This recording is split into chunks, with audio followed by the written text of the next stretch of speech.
Assalamualaikum warahmatullahi wabarakatuh, Ibu dan teman-teman. Perkenalkan, nama saya Hana Faridja dengan NIM 19035144. Ini saya akan mempresentasikan mengenai makalah saya pada mata kuliah seminar kimia, yaitu dengan judul Studi Kandungan Kimia dan Aktivitas Farmakologi Tanaman Kunyit atau Curcuma longa-L. Baiklah, langsung saja. Uh, Di sini ada 4 bab yang akan saya bahas, yaitu bab 1 yaitu pendahuluan, bab 2 itu kajian teori, bab 3 pembahasan, dan bab 4 kesimpulan. Nah, untuk bab 1 yaitu pendahuluan, tujuan penulisan dari makalah ini yaitu untuk mengetahui kandungan kimia dan aktivitas farmakologi tanaman kunyit atau Curcuma longa-L. Untuk manfaat penulisannya sendiri yaitu untuk menambah pengetahuan mengenai manfaat dari kunyit atau Curcuma longa-L itu sendiri. Yang kedua yaitu manfaatnya untuk mengetahui kandungan kimia dalam Curcuma longa-L.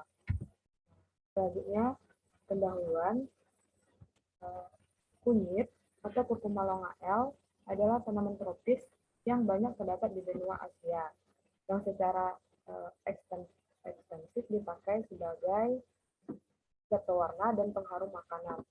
Kunyit adalah jenis tumbuhan yang dijadikan bahan rempah yang memberikan warna kuning cerah. Kunyit juga digunakan sebagai bahan pewarna obatan dan terasa sejak 600 sebelum Masehi. Tanaman kunyit sendiri itu terdiri atas bagian-bagian vegetatif dan mineralatif selama siklus hidupnya. Bagian vegetatif diantaranya adalah daun, batang pendek yang merupakan pangkal munculnya tangkai daun di bagian atas dan juga pada pangkalnya muncul rimpang di bagian bawah. Rimpang merupakan modifikasi dari batang serta bagian akar serabut yang muncul dari batang. Sedangkan bagian generatifnya yaitu bunga yang muncul di antara tangkai daun. Nah, untuk morfologi akar kunyit adalah bentuk rimpangnya panjang dan bulat dengan diameter sebesar 1-2 cm, serta panjangnya 3-6 cm. Kunyit dapat menumbuh tunas baru yang akan berkembang menjadi tanaman baru. Rantai bunga rambut bersisih dan kelopak berambut bentuk lancet. Kelopak bunga berbentuk tabung dengan panjang 9-13 cm.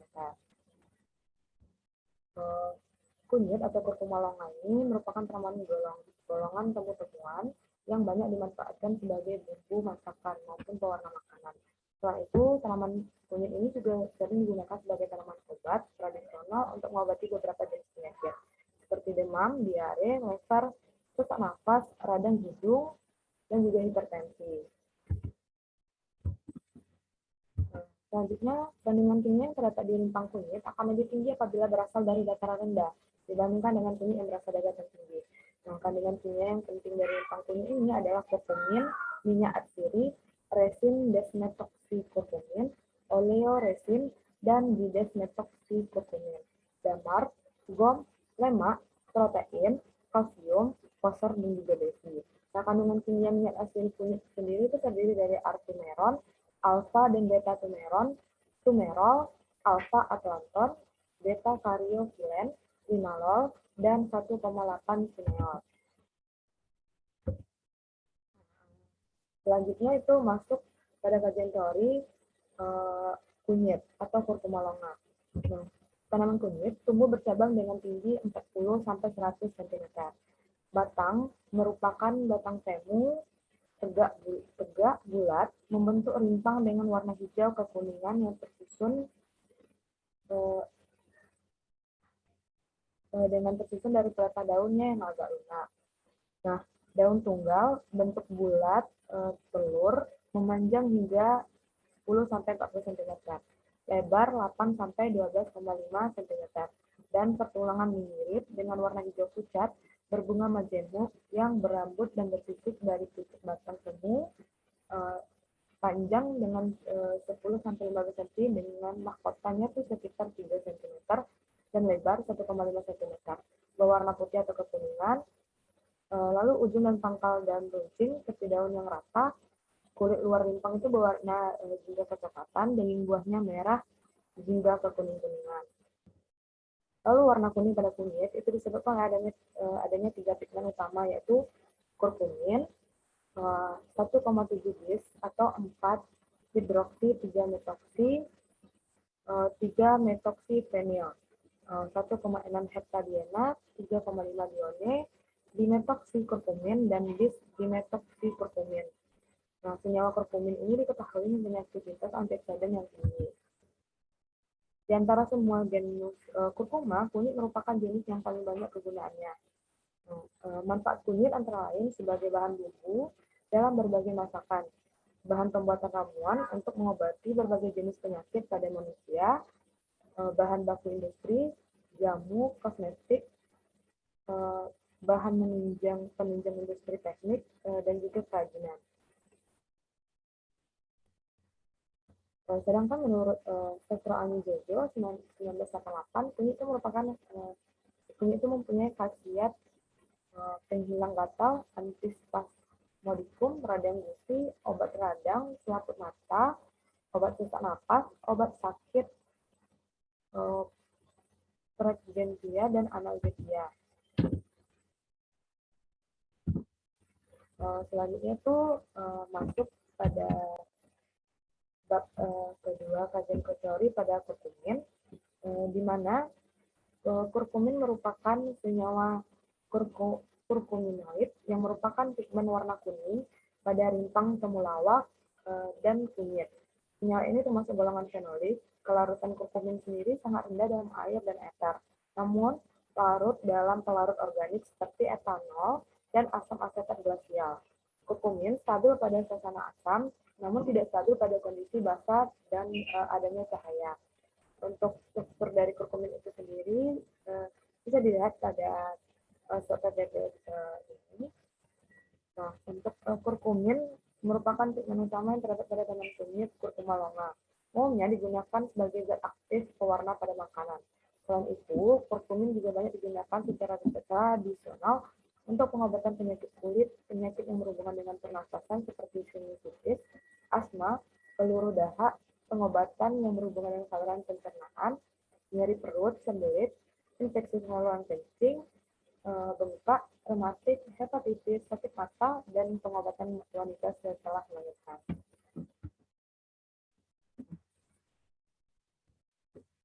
Masuk materi selanjutnya itu mengenai aktivitas farmakologi dari kunyit atau kurkuma longa itu sendiri.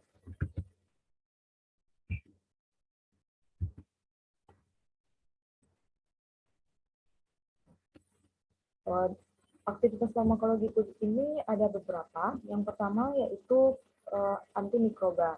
Nah, pada kunyit, senyawa yang memiliki aktivitas antimikroba adalah kurkumin.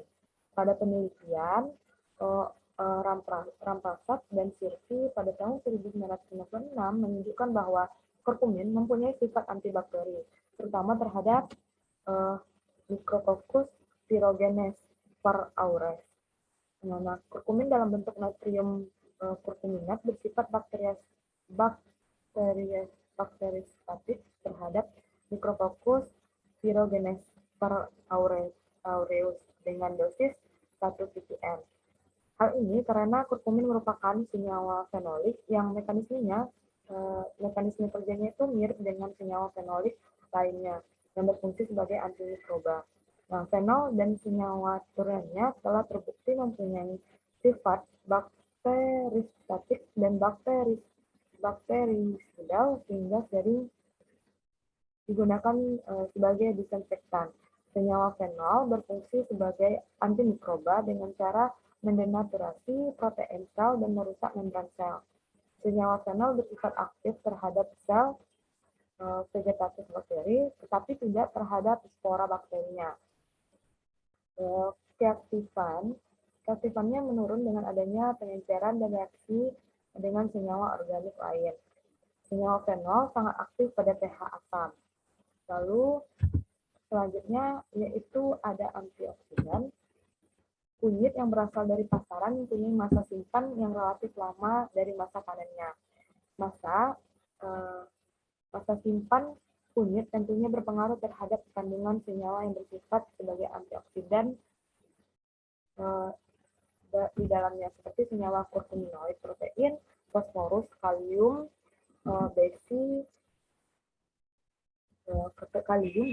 vitamin C. Vitamin C merupakan vitamin yang tidak stabil dari semua vitamin dan mudah rusak selama masa penyimpanan. Faktor yang dapat mempengaruhi kerusakan antioksidan selama masa penyimpanan setelah masa panen antara lain adalah terjadinya proses metabolik setelah rimpang kunyit tersebut dipisahkan dari pohonnya, lalu itu proses respirasi dan transpirasi yang berlangsung terus-menerus, terutama pada permukaan rimpang kunyit. Itu juga menyebabkan perombakan substrat organik. Proses respirasi meliputi pengambilan O2 dan pengeluaran CO2, sedangkan proses transpirasi meliputi penguapan dari H2O.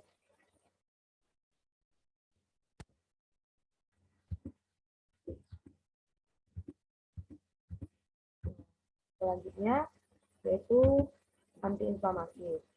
Nah, Kusuma 2009 menyatakan bahwa ekstrak etanol rimpang kunyit dan ekstrak etil asetat rimpang kunyit dalam bentuk sediaan topikal mempunyai efek antiinflamasi. Dalam beberapa kasus studio, in vitro, dan hewan telah menunjukkan kemungkinan mekanisme antiinflamasi dari kurkumin. Nah, kurkumin telah ditampilkan dapat menghambat sejumlah molekul yang terlibat dalam peradangan termasuk fosfolipase, lipoksigenase, COX2, leukotrin, tromboksan, prostaglandin, oksida nitrat, kolagenase, elastase, hyalurodinase, MCP1, interferon inclusible, protein, faktor nekrosis tumor, dan interleukin 12. Nah, itu untuk antiinflamasi. Namun ada aktivitas farmakologi kunyit lainnya yaitu antibakteri. Pada penelitian yang dilakukan oleh Gileadi 2016 tentang uji efektivitas antibakteri, ekstrak kunyit pada bakteri Bacillus sp dan Shigella dysenteriae, yang menunjukkan bahwa zona hambat bakteri gram positif lebih besar dibandingkan gram negatif. Hal ini disebabkan karena perbedaan struktur dinding antara bakteri gram positif dan gram negatif. Nah, penelitian Wijanto pada 2014 juga menunjukkan bahwa ekstrak etanol rimpang kunyit putih terhadap Staphylococcus aureus atau gram positif dan Escherichia coli gram negatif mempunyai aktivitas antibakteri lebih besar terhadap pertumbuhan Staphylococcus aureus dibanding Escherichia coli. Hidayati 2002 membuktikan secara in vitro bahwa ekstraksi rimpang kunyit mempunyai penghambat pertumbuhan bakteri baik gram positif maupun gram negatif seperti Escherichia coli, K. pneumoniae, P. aeruginosa, dan S. aureus. Selanjutnya itu ada antifunghi.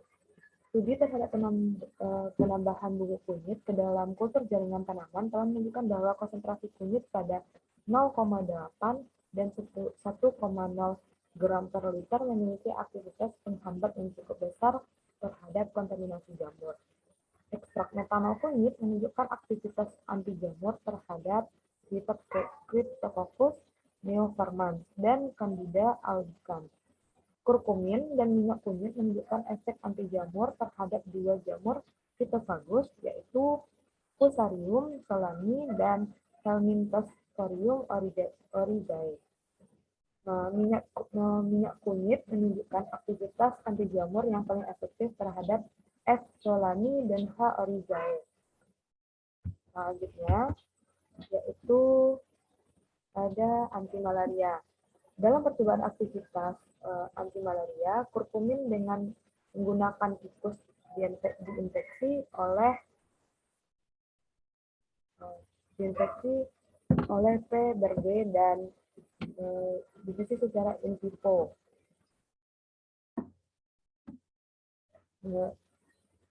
Secara in vivo, kurkumin memiliki efek penghambat terhadap P. falciparum yang signifikan. Pemberian kurkumin kepada tikus yang diinfeksi oleh P. berberi secara oral menunjukkan penurunan parasitemia sebesar 80-90% dan meningkatkan kelangsungan hidup mereka secara signifikan.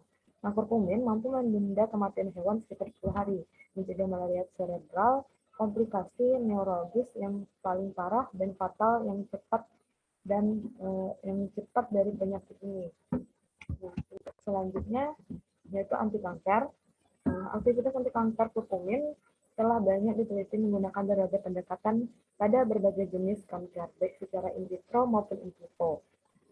Kurkumin dapat dikembangkan sebagai obat anti kanker yang poten. Aktivitas anti kanker kurkumin dikaitkan dengan kemampuan sebagai penghambat COX maupun pada jalur signaling sel, baik itu melalui pemajuan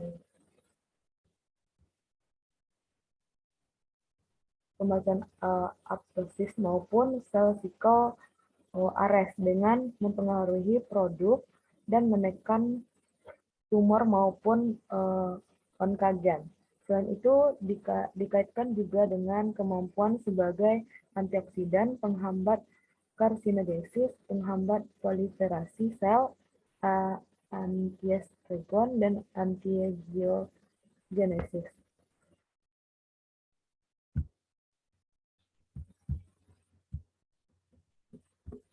Baiklah, untuk materi selanjutnya yaitu kesimpulan.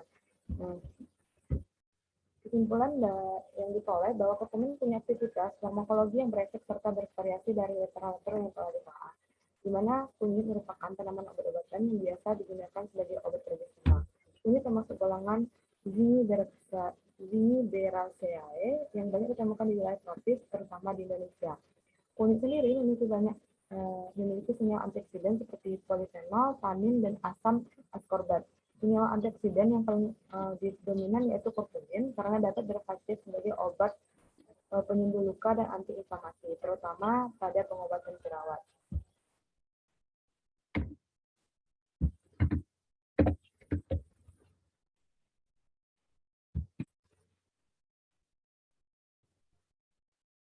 Kunyit juga mampu menghambat perkembangan bakteri, virus, in vitro, dan jamur. Nah, itu mengenai penjelasan saya mengenai makalah pada kali ini. Mohon maaf apabila ada kesalahan penulisan ataupun pengucapan. Saya akhiri. Assalamualaikum warahmatullahi wabarakatuh.